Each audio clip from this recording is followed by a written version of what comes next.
આણંદ ગંભીરા બ્રિજના રિપેરિંગની કામગીરી વિવાદમાં આવી છે। આણંદથી સમાચાર શ્રમિકોએ બ્રિજનો કાટમાળ નદીમાં ફેંક્યો છે। ડામરનો કાટમાળ નદીમાં ફેંકવાનો વીડિયો પણ વાયરલ થયો છે। વીડિયોમાં શ્રમિકો કોઈપણ પ્રકારની સેફટી વિના જ કામ કરતા જોવા મળ્યા છે। અનેક શ્રમિકો સેફટીના સાધનો વિના કામ કરતા જોવા મળ્યા। વધુ વિગતો સાથે સંવાદદાતા ઘનશ્યામ ફોનલાઈન પર જોડાઈ ગયા છે। ઘનશ્યામ, શ્રમિકોએ સેફટી વિના કામ કર્યું છે અને તેઓ આવો દાવો પણ કરી રહ્યા છે, દ્રશ્યો પણ એ બતાવી રહ્યા છે, શું વધુ વિગતો?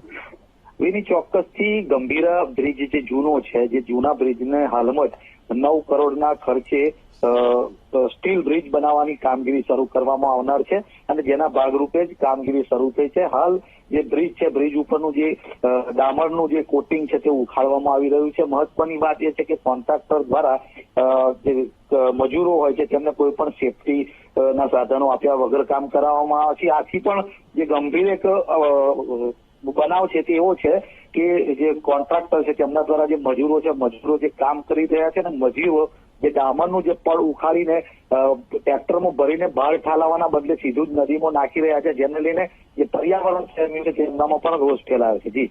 જી ઘનશ્યામ, આભાર સમગ્ર માહિતી બદલ।